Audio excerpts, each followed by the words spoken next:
finally am getting around to doing a video about the Goodreads Choice Awards. Hello my lovely friends, it's Margaret. Welcome back to the channel. This is a reading vlog. I decided that this year I was going to join a group of people that are reacting to all of the different Goodreads Choice Awards, and I will link that playlist in the description box so you can see everyone else's videos because everyone is tackling a different genre. What I chose was YA fantasy. That is my home. That's what I wanted to write for years. I feel like I have a really good idea of what is normal and typical for YA fantasy. I'm going to be reading through all those and ranking them and deciding if I think Goodreads is right. I have a feeling I know who is going to win just based on the sheer difference in the number of reviews, but you never know. In a few minutes, you are going to get me reacting to all 20 of the nominees. I'm not going to be able to read all 20 of those books. I know that in my soul. There is no way that in 3 weeks I am going to be able to do that. So what we're going to try and do is read the books that we know are going to make the shortlist. Before I get into my reaction and the rest of the vlog, something that you're going to need to know, because it is going to affect all of this vlog potentially, is that there is currently a boycott for St. Martin's Press. One of their publicists, somebody who is in charge of getting the arcs out to a bunch of different people, was caught out with some very Islamophobic and racist rhetoric on their Instagram. So until St. Martin's Press acknowledges and addresses that, they are asking us to boycott. 2 of the books that made the long list are unfortunately St. Martin's Press books. I will have all of the information down below with the demands that the people who have organized this boycott and the background. There's a good video, they've got an Instagram. I'm going in with just the hope that St. Martin's Press will address this in some way, shape, or form, and the boycott will have been ended by the time that this video is supposed to go live. However, if it has not, I will cut out all of that footage.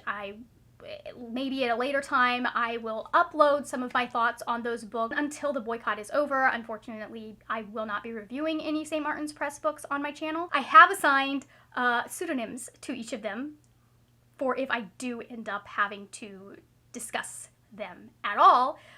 Depending, I know at least one of them is going to make the short list. I do think it has a good chance of taking the category, and so I will be referring to them by false names, at least in my discussion of what the winners are. Now it is time to see what is on the long list for the Goodreads Choice Awards. New angle, who dis? If you're wondering, Margaret, why do you still have makeup on and your work clothes on at 10:30 in the evening?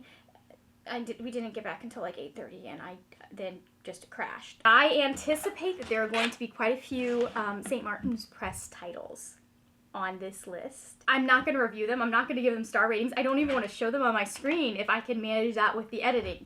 So you may just get a lot of me talking to you and a lot of me talking to here depending on how this goes, because I haven't looked in Goodreads yet. Okay, so the voting schedule is: opening round is the 14th through the 26th, the final round is the 28th through December 3rd, and the winners are announced on December 7th.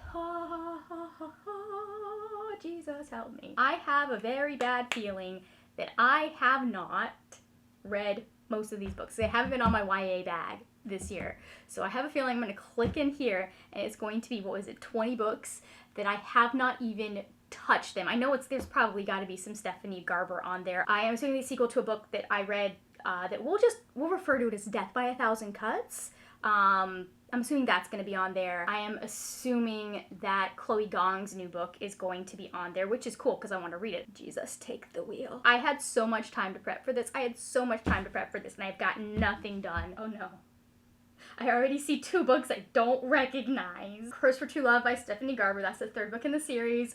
I haven't started any of them yet. I read Caraval, was like, okay, that's all right. I don't need to continue on with the series. I wasn't terribly impressed by it, and so I just moved on with my life. These Infinite Threads, I knew that was going to be on here. I'm very excited. I read This Woven Kingdom earlier in preparation. It's the only book that I read in preparation for this. We have Powerless by Lauren Roberts. She is the very thing he spent his whole life hunting. He is the very thing she spent her whole life pretending to be. Tell me, are those Margaret vibes or are those Margaret vibes? Chain of Thorns is on there. I do need to read that. We'll call that one False Gods. if we have to talk about it, if it gets to, we'll call it False Gods for now. We have Foxglove, which is the sequel to Belladonna by Adeline Grace. I was not going to read Belladonna, but it is a quick read, so I'll pop that one out. The Stolen Heir by Holly Black is on there. Did I mean to reread the entire Girl Prince series before I read this book? Yes, I did. I did. Blood Debts by... oh, I can't read the name on that one. Terry J. Benton Walker. I have heard such good things about this. I'm very excited about this. Delicious Monsters by Lizelle Sambury. Cool. I love Lizelle. She is such a fun author tuber to watch. And she breaks things down really well. We also have Bring Me Your Midnight by Rachel Griffin. Oh, a lush romantic fantasy about forbidden love. Again, right up Margaret's alley. Okay, so Alexander Bracken's got Silver in the Bone. That is a Arthurian retelling, it looks like. We've got the Scarlet Veil by Shelby Maherin. Oh, that should be interesting. I read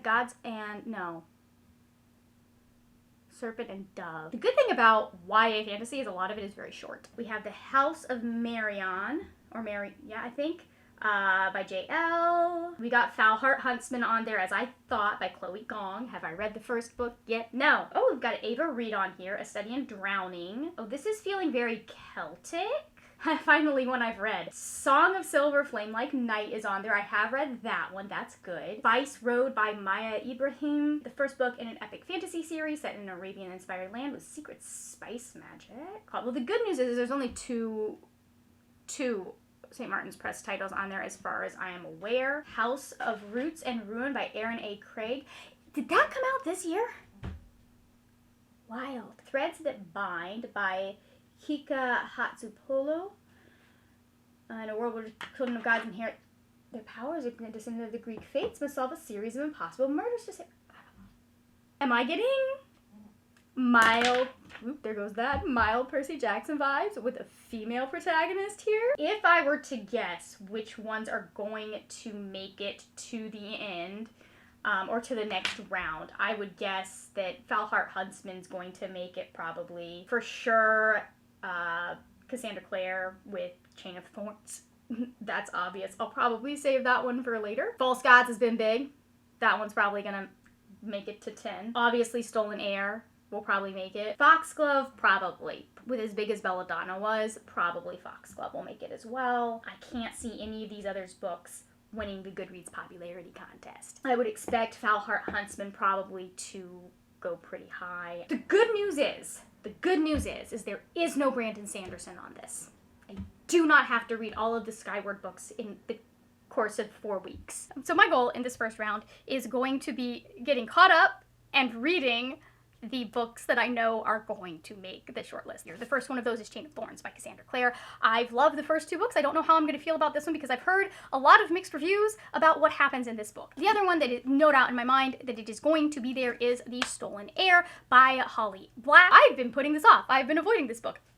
It's time to stop. I no longer can avoid this book. This will be the one that I am starting with just because let's get it out of the way. Let's read one that I am relatively certain I am going to enjoy. The other one that I have no doubt is going to make it to the top 10 is A Curse for True Love by Stephanie Garber. Third book in the Once Upon a Broken Hearts trilogy. I have started reading this series. The other 2 that I'm relatively certain because the first book made it into the top 10 last year is Foxglove. This is the sequel to Belladonna. I am halfway through Belladonna right now. Let's not talk about it. And then the other one that I have been dying to get to since I read the first, this is the one that I actually got caught up with in time for this, and that is These Infinite Threads by Tahra Mah. I read the first book 3 or 4 weeks ago and wanted to jump into this immediately, but like I said, I've been playing catch up with some of these series. We have one that I did already read and I am rooting for it to make it to the top 10, but I don't know, but this is where I'm going to talk about it. That book is going to be Song of Silver, Flame Like Night by Amelie Wen Zhao. I ended up giving this 4 stars. I really liked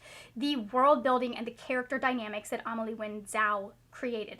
There were places at the end that it felt a little bit too long, but if you like I don't know, I like stories where you're dealing with 2 people who have really struggled finding someone who gets them and understands them. All right, so now I have a lot of reading to do. It's fine. I'm fine. Everything's fine. I may have bitten off a little bit more than I can chew. So,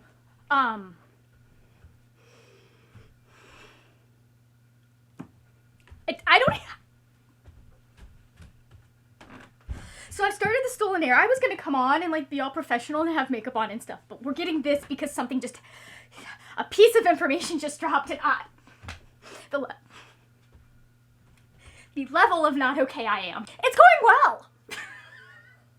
Yeah, I think that's all you're getting for right now, is just that I have a personal beef to pick with Holly Black as a person. You'll probably see this as part of my intro about this book, is what's going to happen here. You'll probably see this as part of my intro about this book. But I don't have anyone to talk to about it, so I pulled the camera out, okay? Hi, we're back in here for an update because my room currently looks like a hurricane went through it. So I started the first book that is actually on the list, which is The Stolen Air by Holly Black. I am 93 pages into it, so I wanted to kind of get here before I finish the entire book. It's very different than what I was expecting, but like different in a good way. Oak is just like an adorable little sweet cinnamon roll who's just trying to do the best and just wants to save someone. I'm much calmer now, by the way, because I realized that like who I thought they were talking about, probably is not. It's probably someone else, and I don't care if that person dies. It looks like, based on the map, that we're going to be more in the mortal realm for this series, #1. And then we're following Ren, who you guys, if you've read the Cruel Prince series, you might remember as the child queen from Queen of Nothing. I can't wait till we get to see some of the other characters, because I just like the vibes I'm getting off of Oak and how he's talking about Jude and everyone that we haven't seen yet. I feel like a lot of progress may have been made, and so I love that. And then Ren is still a very like guarded female character, still very scared and insecure, and she's got a lot of emotional baggage that she's carrying. Ren is very different from Jude, and she's different in the way that her priorities are different. Ren is less concerned with herself and surviving and more concerned with the people she cares about and the people she loves. And there's like so much trauma and like so little reason for her to still care about these people, but she still does. And like, I'm just like, this is just so different. I'm just into it, and I'm 90% sure, I am 99.999% sure that all of these shenanigans that have happened in these first 93 pages,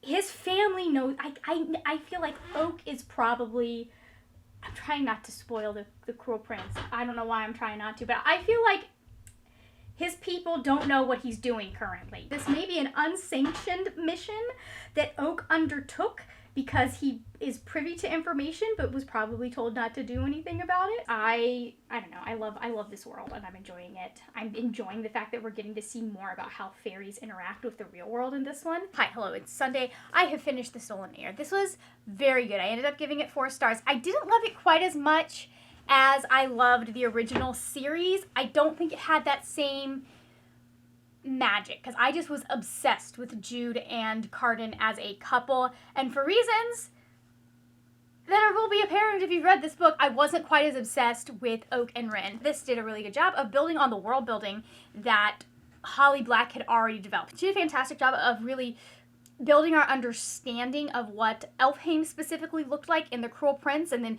you know, kind of pulling that through the next 2 books in the series.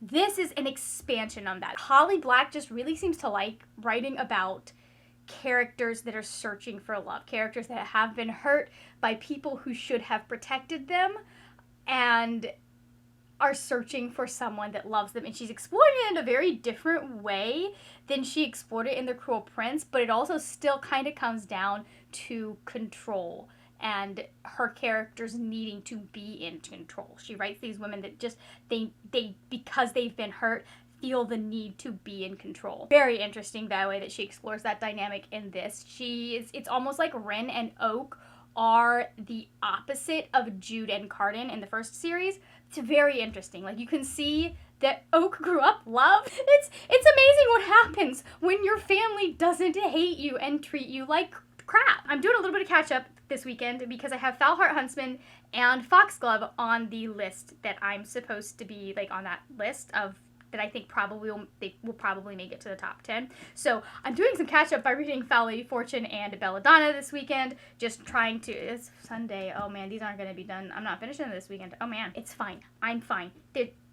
not panicking at all. I will be back when I've actually gotten to start on one of the books that is on the Goodreads list. If you are thinking, Margaret, that looks suspiciously like the top that you were wearing in the intro of this video, no comment. I am here with an update because I did manage to figure out what book I was going to read after I finished my last book. This was probably the book that I was most looking forward to actually like being able to get back to before I started this project, because I absolutely loved This Woven Kingdom. Like, the world building is fantastic. I love being with the main characters in the main character's head. I love the kind of just headlong rush these two end up in, despite everything going on in their lives, like just being drawn to each other and not being able to like escape that, and wanting to despite it not being in their best interest, wanting to be together. I'm not quite loving this quite as much. Like, the start for this was not nearly as strong as the start of This Woven Kingdom, in my opinion. I'm 144 pages in. We've spent about that much with just both of the main characters sniping at all of the people that are currently around them. We've finally, I think, gotten into what is going to be the primary plot of this book. I am hoping that things will start picking up and we will start moving forward and getting a lot more plot development and world development, because we are seeing a different part of the world and more character development. Because so far, like, things have been happening, but it's been a whole lot of nothing, just because it's been this argument and this argument and this argument and this argument, like all of that stuff. So I'm hoping that we will be moving away, or at least having different arguments and different things and intrigues going on right now, because that was way too much of one thing. We're here. The majority of this book has been just breaking up two separate conversations. You know when you have someone say a book, like, nothing happened? Nothing's happening. I've never understood people that say that, because a lot of the time I'll be like, okay, well, but something's happening. Like, people are going places, they're doing things. Nothing is happening. It's just people having, well, okay, I take that back, because one point of view, we are having a lot of things happen. And pieces are starting to move, at least on that point of view. Not nearly as quickly as I think they need to be moving in order to keep the audience engaged and interested, because it is starting to feel like it's dragging. I don't know how much of that is just this other point of view that we've got. I'm in chapter 18. We're in the 200s. And this has all happened in one day, and it's just people talking, and this is driving me bonkers. It feels like, instead of showing us the complexities of this character and building up this idea that she's building up around this character, we're just going back and forth, and that information is being relayed through the conversation. We have finished these infinite threads, and we need to talk, guys, because like, this is such a hard, because the writing on a technical level is good. I like the world she's built. I like the characters, all of that. I have a beef to pick with Taharamafi, though. Let me just kind of talk to you about how this book felt like reading, because like it's a series of conversations in both points of view. And so we'd be dealing with a conversation and going on, and people arguing with each other in one point of view. And then we go to the next point of view, where we are dealing with people arguing and sniping at each other in the next point of view. And we get part of that conversation. But then we go back to the first conversation or first point of view that's happening. And then we're going back right into it's just like the beginning of this, where she kind of recaps and gets you into the action and gives you a little bit of like what you didn't see at the end of This Woven Kingdom. And then the end, where certain things are happening, from about like where Aliza finds the book, if you've read this. Like, that was what needed to happen. Everything that was in the middle, it's like, this is just conversation it's there. It felt like it was there in the place of character development, because it feels like what she's trying to do is shift the reader from wanting Aliza to end up with one person to another person. And so we just have all of these conversations talking with this, and I'm so disappointed. I was expecting this to be one that I was really, really excited for. I was going to really enjoy, because I loved This Woven Kingdom. But number one, like, if it ends up being what I think is going to happen in the next book, I'm just going to be pissed. I don't even know if I'm going to finish the series at this point, because I'm like, why would I want to do that? It started to kind of work for me at the very end. I could be okay with it. Especially because, like, in this case, my dude has not taken her captive and tortured her. We're moving on to one of the books that is a St. Martin's book, which is hopefully the only St. Martin's book I will have to read in this vlog. If they have lifted the boycott, you will be seeing the footage of me vlogging this book. If not, there's just going to be a weird gap where I've cut out all of this stuff where I'm talking about this book. I was going to do a whole setup where I was going to react to the shortlist on the Goodreads Choice Awards. Funny story, our power is out until about 3 o'clock. These Infinite Threads is on there. That's not getting my vote for sure. Curse for True Love is on there. We knew that was going to be on there. Stolen Air is on there. Ivy is on there. Foxglove by Adeline Grace is on there. Chain of Thorns is on there. A Study in Drowning is on there. Powerless and Foul Heart Huntsman. And also False Gods is on there. So I think the ones that probably have the best chance of winning are going to be A Curse for True Love, Chain of Thorns, or Stolen Air. So 3 out of 10 is not, I could be set up better, but it's not the worst. It's not the worst. Y'all missed an exciting couple of days because we had unexpectedly had to get a new computer. This is the first time that I've had a computer die, and I haven't had to stress about the budget too much. Still a little stressed about it, but not too much. I have started and gotten 2/3 of the way through Foxglove by Adeline Grace, and here's the thing. There's one very simple issue that would fix all of my problems with this book.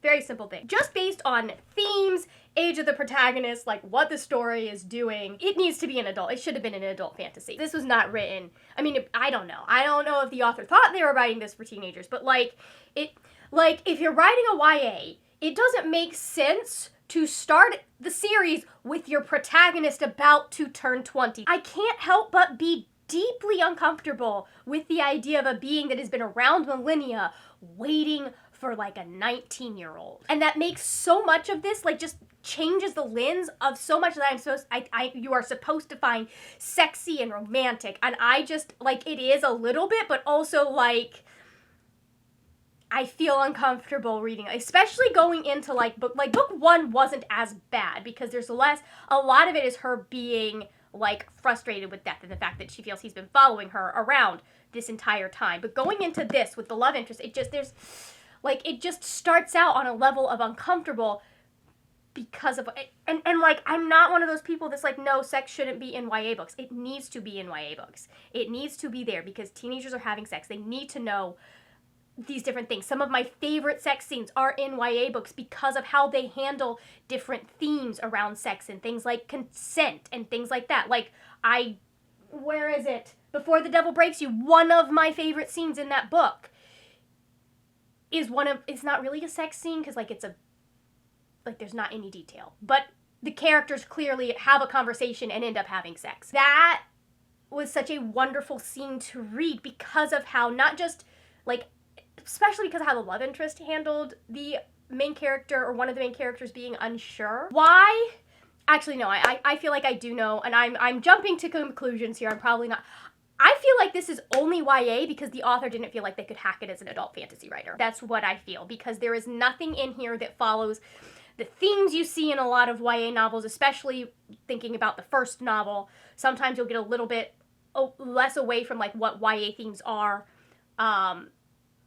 in books 2 and 3 because of how the story goes. It makes no sense to have a singular protagonist be almost 20, almost out of their teens, and have that be a YA series. Adult fantasy is more than just Brandon Sanderson and Robin Hobb and J.R.R. Tolkien. I can think of YA fantasies that have older protagonists, like 17, 18, some of my favorite series, that are, they feel YA. And contemporaries with 18-year-old protagonists, that makes more sense because an 18-year-old protagonist is still in high school, still dealing with a lot of the things that you deal growing up. This is a prime example of how teens are being kind of forgotten about in YA because we're writing books for 30-year-old women who are mad that Alina didn't end up with the Darkling. And I say that as a 30-year-old woman who loves YA, but I love it because it's YA, not give me Alina and the Darkling. Give me that.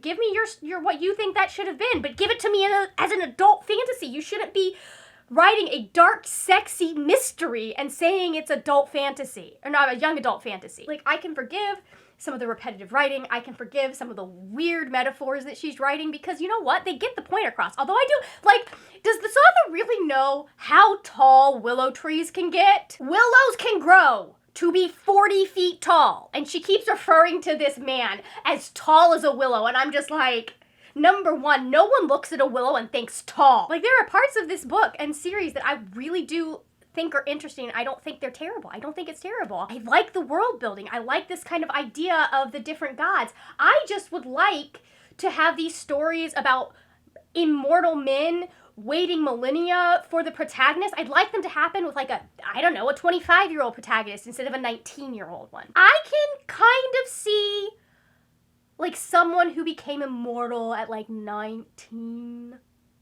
still being interested in teenagers because their brain's still there.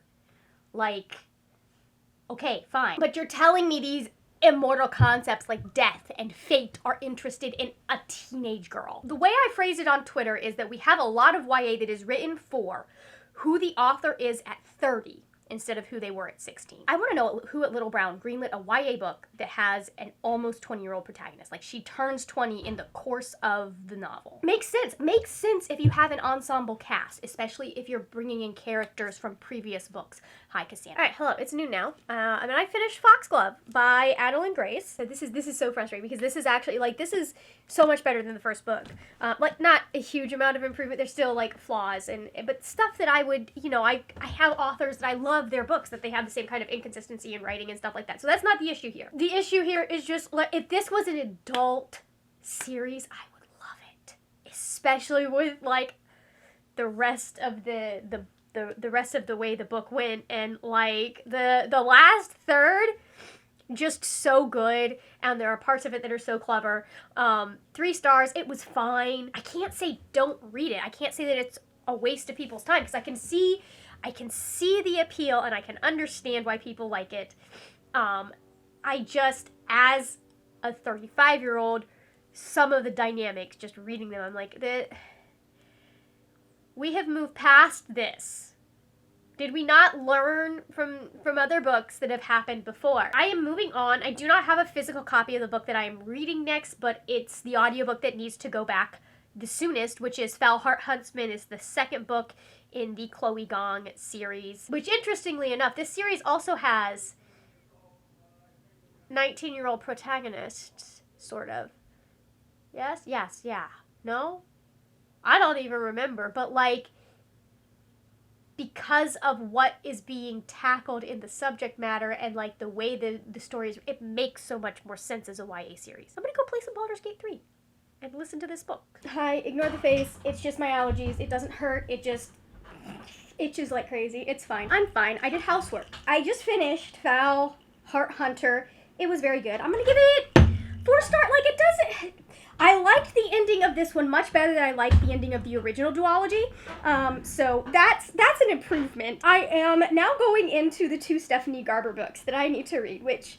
It's fine, I'm fine, everything's fine. It's very funny because, like, you know how I was just complaining about how, like, why do we never have stories about immortals that are, like, just became immortal? They've only been immortal for, like, a few years, or they're, like, 19 and immortal. And I realized, after I turned the camera out, that the Foul Lady Fortune book, series, duology, thing, words, is in fact actually that. I liked it. It's very cute. Like, I will be honest, I actually think I like Orion and Rosalind better than I liked Roma and Juliet. There are definitely parallels between my complaints of Foxglove and Belladonna and stuff that happens in this book, but, like, because it's historical fiction, it makes more sense. That is a very real experience for people in their late teens, historically, that, like, thinking about marriage, thinking about who you're gonna, like, those themes coming up, especially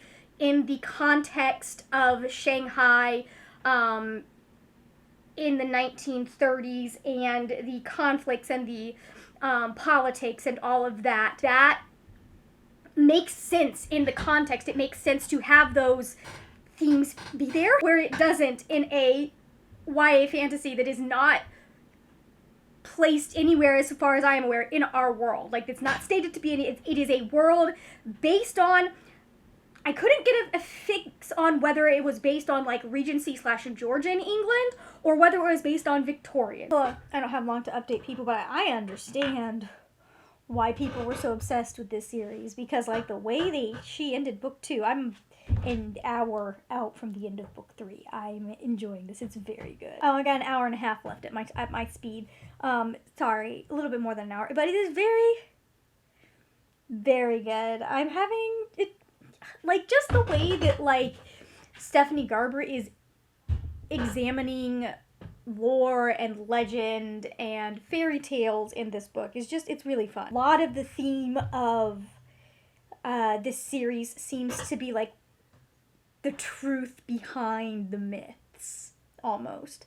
Because, like, one of the characters we're following is someone that's called the Prince of Hearts, and as we've gone through the books in the trilogy, like, we've learned more about him and about, like, the actual history that became then the stories and the fairy tales that people told about him. It's very cute. It's very fun. They're a little testy. It's very funny because Evangeline is just, she's very much a sweetheart. She really does. A lot of the time you have this dynamic between two characters, and, like, it's, one of them is Jude. Like, almost always that one of them, but she is so, like, sweet and caring and believes the best in people. And that's very refreshing to see, because I think a lot of the time you see, we get a lot of these very jaded and naive, and this character is less naive. I mean, she is naive at the beginning, but she's she's become less naive, and more just, she expects other people to treat her the way that she would treat them, and that has kind of burned her in some cases, but she's also not completely, like, she's not, like, you know, an ingenue that has no idea what's going on. She has an idea of some of what's going on. It's just that, like, she's very much been tricked by people she trusted and people she cared about, things like that. And I find that very, very interesting, the way that Stephanie Garber has done that dynamic, because I feel like that is a very realistic dynamic and a very interesting way to do your main character, especially in the context of a story like this one. So, I gotta go. We gotta go see another client here in a few minutes, but I wanted to update y'all before I finished the book. I swear I'm gonna do a real update here in a minute, but this narrator... we just suddenly have this random super southern accent. I heard, you might want to change before dinner, and it's not, there are not people who talk like that. Oh god, now I'm doing it. The randomness of this person talking, and then all of a sudden they're like, you might, and I'm like, where did this come from? I'm gonna go. I'm gonna give you guys an actual update because I finished books, but you might. I can't. It tickled me. It tickled me real good. Anyways, give me just a tick-tock. I'm gonna go ahead and clean things up out there, and then we'll just tell you what's been going on. I might actually finish this thing. Good morning. It would appear that I'm just going to do the entirety of this vlog from this angle, I guess. So here we are this morning. Thank you. I just, was in here, needed to edit, and I don't feel like making my bed yet. So I am currently, oh, this stupid Audible doesn't do percentages. But I am currently 11 hours into a 17-hour audiobook. It is Wednesday, the 6th, and this video is due tomorrow. I have one more book that I'm going to read. I think I've officially decided I'm just not going to read Chain of Thorns right now because I want to take my time with it. I want to be able to enjoy it, and I also have read just about every single book that Cassandra Clare has published, and I have a real thorough grasp of where I think she should be. I know what's going to happen, potentially, but I have a real thorough grasp of where I would rank her. So Powerless is interesting. It's about a thief who has no powers in a world where everyone who does not have powers, everyone who is not an elite, was thrown out of this kingdom, or it was supposed to be thrown out. There are people like our main character that are still there and are able to go under the radar. And then we have a prince who is being, like, it's almost like oh god, what is Saba Tahir's... You know the Saba Tahir series I'm thinking of? Ember in the Ashes. Ember in the Ashes is the first book. It's very much kind of that situation where the prince doesn't... He's the second son, and he is being raised to be what's known as an enforcer. He's basically a cop. Or... I mean, like, he's military, but you get what I'm saying. It's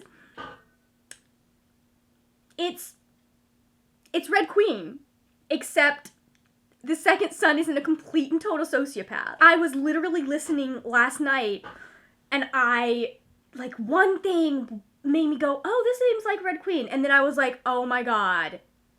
Like, looking at all of the different, I'm like, this, and I can't even tell you if, she's doing it better or worse than Victoria Aveyard did, because it's been so long since I've read that series. I need to reread it because I really enjoyed it, but banter is still on point, except for the fact that he is overusing the use of the word darling. He is just... It was cute when it was every now and then, and he was like I'm a big fan of, like, terms of endearment being used as kind of like, not necessarily, like, I guess kind of in a derogatory way.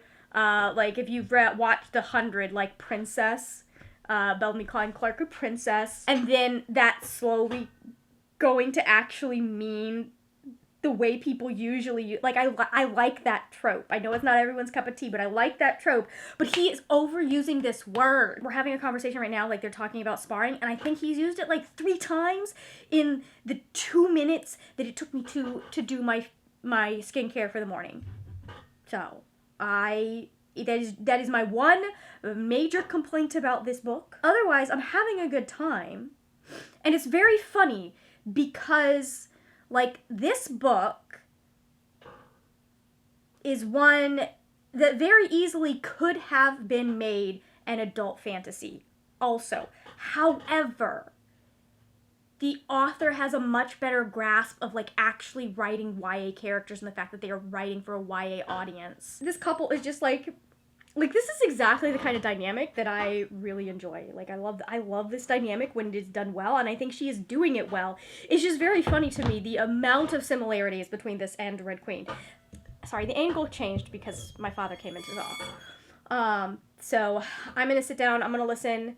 We've got an appointment this morning. We've got a couple phone calls we need to make today. I really didn't think about the fact that, or budget my time for the fact that this Goodreads Choice thing, the day that we're posting the video is also the final day of AEP with Medicare.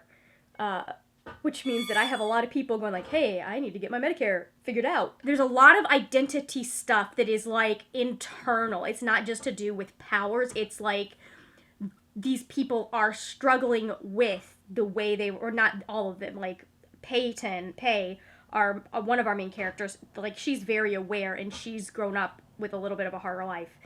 And then our other character, Kai,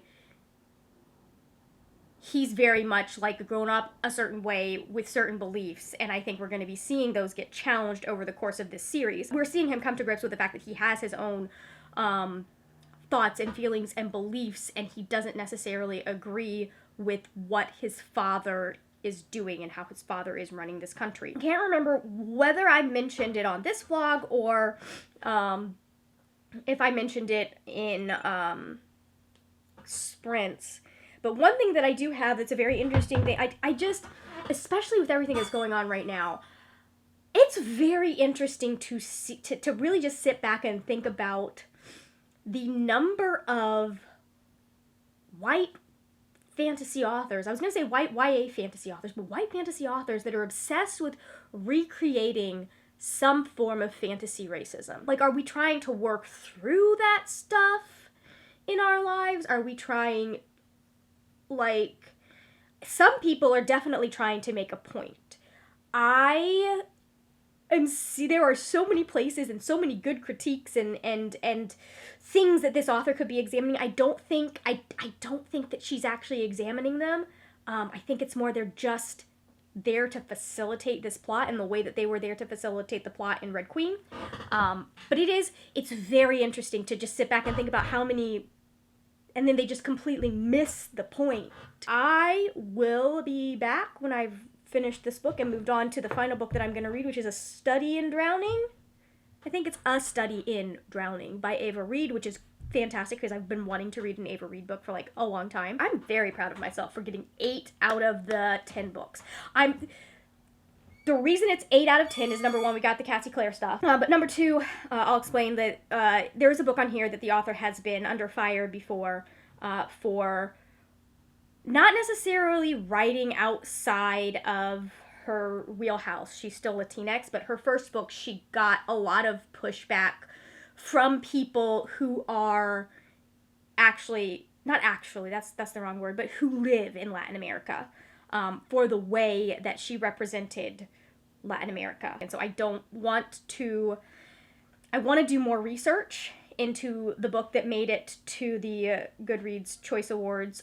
I just don't have time to do the research that I would need to do to know whether or not I want to be talking about her book on my channel. That plus the fact that it's a St. Martin's Press book, I just was like, you know what? I don't need to read this right now. Hi, we're here for your semi-annual, bi-weekly, I don't know, this happens way too often when you read a fantasy book. Just a reminder that corsets are not supposed to cause pain. If you've got a painful corset, you've got a bad fitting corset, and women wore them for hundreds of years, or devices like them for hundreds of years, without issue. And that the primary population that had issues with corsets, because women worked in them, they took care of children in them, all of that stuff. Working class women wore them too. The primary group that had issues with their corsets were the people who tight-laced, who were all people who were wealthy. No particular reason that I would come on here and say that. Okay, we finally made it to the end of this little project. I just finished A Study in Drowning by Ava Reid.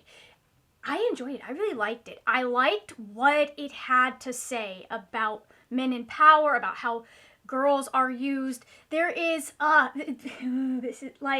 much I can't talk about without spoiling things, but I do like, my few quibbles with the book were simply things that I think, based on the time period that the author was trying to go by, were things that had to be said or addressed or things like that. I really liked it. I ended up giving it 4 stars. I liked the atmosphere and the world building and the place that we were in this world, in this book. I really liked the way that it examined and questioned women, and especially like girls' reality and like their the tendency for people not to believe them. There isn't any, like, it's not a definitive right or wrong kind, not, how am I gonna, like, basically, we kind of come to the conclusion at the end of the novel that the important part is that the main character believes herself. There are people in her life that believe parts of it for her, but still question it for reasons that are difficult to get into without spoiling the rest of the plot. I mean, a lot of it has to do with myth and magic and what is real and what isn't real. And there are people in this plot that do not, like, it's beyond their idea to go, oh, this magical thing could be real. And then there are people who have experienced this same experience as our main character, who are there to validate her and let her know, yeah, this happened. And it's very interesting to see how the author navigated people who cared about the main character still saying, you know what, I believe this, I believe it because you said it, it goes beyond what I believe about the world. And I'm not sure I can wrap my head around it, or I'm ever going to be able to fully, but I believe you at your word that this is the experience you had, even if I do not think that this could happen in the world that we're in. There's a lot of examination also in this, in how women are viewed in academia and the fight that women had to be recognized as, like, equal with their male peers when it came to academia, and the dismissal of women because we're women. Anyways, it was very good. Easily one of the better books on this list, which I guess gets us into the rest of the, like, my final thoughts, with the exception of a few books that I really truly loved. This was just a very mid list of books, I'm going to be honest. Like, a lot of them shared similar themes, and a lot of the books that shared similar themes didn't really examine them as well as they could have. So many of these books, and maybe this wouldn't have bothered me as much if I wasn't trying to read them in such a short amount of time, all back to back. So many of these books, I'm like, oh, like, this just happened in the last book, and it's very easy to say, oh, well, this book handled the concept and the questions around immortality much better than this other book over here, or this book handled the questions about women's roles much better than this other book over here. Like, it was very apparent how many similarities, how very similar these books, and that kind of makes sense because when we get to the Goodreads Choice Awards, a lot of these books that make it to these last awards, we're talking about books that are known by the mass public. My favorite book of the, second favorite book of the year. I keep forgetting that there was a new Percy Jackson book that came out this year. I still don't believe it entirely. My second favorite book of the year is Painted Devils by Margaret Owen. Neither Painted Devils nor Little Thieves have made the Goodreads Choice Awards for the prospective years that they were released. Those books are better on a quality and story and plot and character level than any of the books that I read in this. And I'm not just saying that because they're my favorite. Like, they're my favorite because they are so well done. However, because that book is such a, I guess, niche book, there are, like, even among booktube, there are not a lot of people that know about that book. So many people that I know that are far more on top of what books are coming out every year have never heard of Little Thieves, or have only barely heard about it, and they don't know what it's about. And it's not a book that the wider public knows. It's not a Cruel Prince. It's not a, what's her name? Cassandra Clare. It's not a Cassandra Clare. It's not a Chloe Gong. And so I understand why those books don't make the list, but it still freaking frustrates. Part of me thinks that a lot of the books that were left off of this list were probably much better and would have given us more variety than the books that made it to the top 10. So I'm going to go through my ranking of the book. I don't have all of them in physical copy, but I'll put them on the picture. I apologize to future editing Margaret. We both know we tried our hardest. So this is listed in my personal enjoyment, weighted along with kind of whether or not I think it should have, you know, made it to the top 10 list, that kind of thing. I know the Goodreads Choice Awards are a popularity contest, and I understand why it functions that way. We're gonna start out with a book that I don't think should have been on this list, purely because I don't think, despite the fact that I did enjoy parts of it, I did think that the author did some clever things with what she was doing in the world building and some of the storytelling, especially in this book in particular. I just don't think it should be a YA book, and that is going to be Foxglove by Adeline Grace. I gave this 3 stars. It was okay. I read it. It was a good time. I had so many problems with it. I could not get over my discomfort of this millennia-old being obsessed with a 19/20-year-old. And I could not get over the fact that we have a YA book that has a 20-year-old protagonist. If I had been able to see more YA themes in this book, if I'd been able to feel more like it belonged in the YA space, it probably would have ranked higher, maybe. Possibly. I'm not entirely sure, because all of these are like, they have flaws that, like, if it had not, it would be higher. This should have and could have worked as an adult fantasy. I've read adult fantasies that are very similar to this. It just didn't feel like the author was writing with a YA audience in mind at any point in this book or the book that came before it. The next one, just because it frustrated me so much, and I don't understand. After that, unfortunately, we're gonna have to put These Infinite Threads. I also gave this one 3 stars. We just had a string of like 2 or 3 conversations in the place of what should have been relationship building and character development. I just couldn't follow along with this plot because things were happening so quickly, and maybe I'll change my mind depending on how book 3 goes, because it may give a whole new perspective, meaning whatever, to book 2. I just, like, where I think the story is going and where it looks like it's going, and what we were expected, like, it just felt like we were being bullied into liking this character who is a likable character. I got so frustrated with the fact that there was nothing happening, that we were being given this conversation in lieu of actual events and actual character development, and that, like, there are ways that you can do emotional beats in a storytelling without there having to be action and have those things be character development. Like, there are a lot of books that are very ruminatory and you see a lot happening in the character's head and things like that, but it didn't work in this one, unfortunately. And I say that as someone who gave 5 stars to the first book. Okay? After that, we have Powerless by Lauren Roberts. Of the books, I liked this one kind of better than I like this one, even though we are rehashing a plot that I knew very well. Even though I could sit there and go, this is a plot point from Red Queen, and this is a plot point. I still liked our main character. I still liked what was going on in the world. Thought the world building was very clever. Like, it's reminiscent of Red Queen, and there are plot points that are taken from it. But also, those are plot points that are kind of this type of book. They're going to be in there. They're just like these are the fantasies that I, as a 17-year-old, 16-year-old, was having, which is absolutely ridiculous because there were no ball gowns in my life. I was not going to fancy dances. Like, I barely even got prom. It is a very specific type of plot. So yes, it was very derivative in some places, but I still, like, the way that the author did it overcame the fact that I was like, this happened in Red Queen. The big flaw was that he just kept calling her darling, and I couldn't, like, it's not that I even disliked that he was calling her darling, it's that he said it so many times. After that, we've got A Curse for True Love, and I think, like, there was distinct questions and things that I was thinking about that did not, I may need to reread this because I did read it so fast, so maybe I can't get out of the fact that I may have tuned out for like half an hour and missed something very crucial, because that's happened. But it is definitely one that, like, I want to reread. We have gotten into the 4 stars. I did not give any of these books 5 stars. I know which one I would have given 5 stars, but I didn't give any of these books 5 stars, unfortunately. I really liked it. She got me a lot better with this plot than she did with the Caraval plot. I enjoyed the dynamic, but the dynamic between Ava and Jax was just like, inject this into my veins. This one almost could have gotten 5 stars based on how I felt in the second book. I felt it was a little rushed. After that, we are going to have False Gods. I'm not going to talk about it. We know why. When the boycott for St. Martin's Press, however it ends, I'll post that video if you guys are interested in it and you'd like to know my thoughts. I'll just do a new intro and outro and explain why it's coming late. But that's by information down in the description box. Please check that out. After that, we have A Study in Drowning. We just talked about this. I gave it 4 stars. I really, really enjoy it. I like the relationship between the two main characters, or between our main character and the love interest, because this is a single point of view book.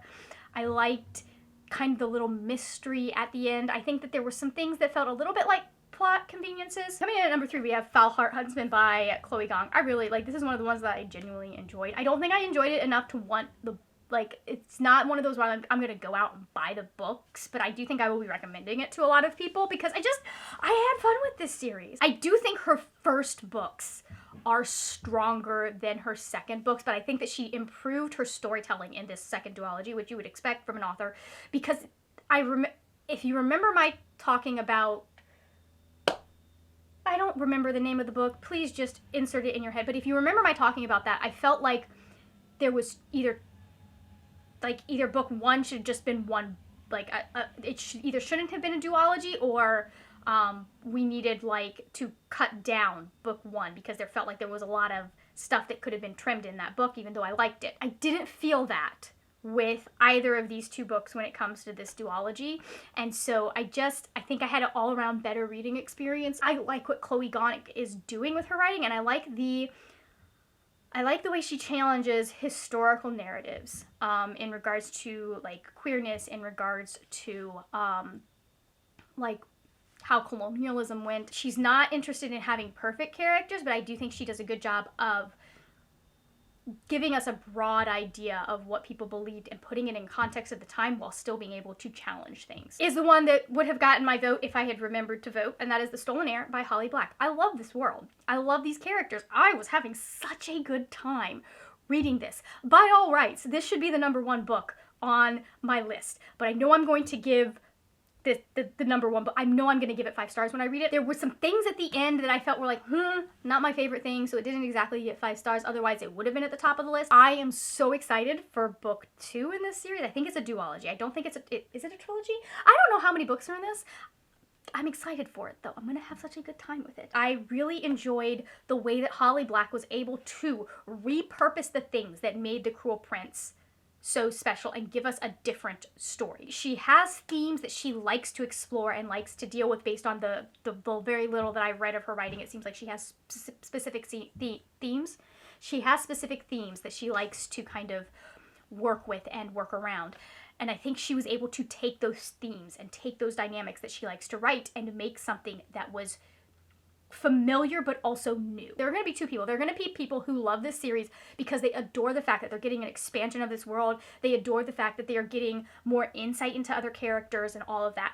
I think there are people that are going to go into this expecting the same dynamic and feeling of that first book or of the Cruel Prince series and not be disappointed and not get what they want. Speaking of sequel series, the #1 book on this list, because I know I'm going to give it 5 stars, I know I'm going to absolutely adore it based on the little that I have read from it, is going to be Chain of Thorns by Cassandra Clare. I know I'm going to read this book and go, Cassandra, you could have cut 100 pages.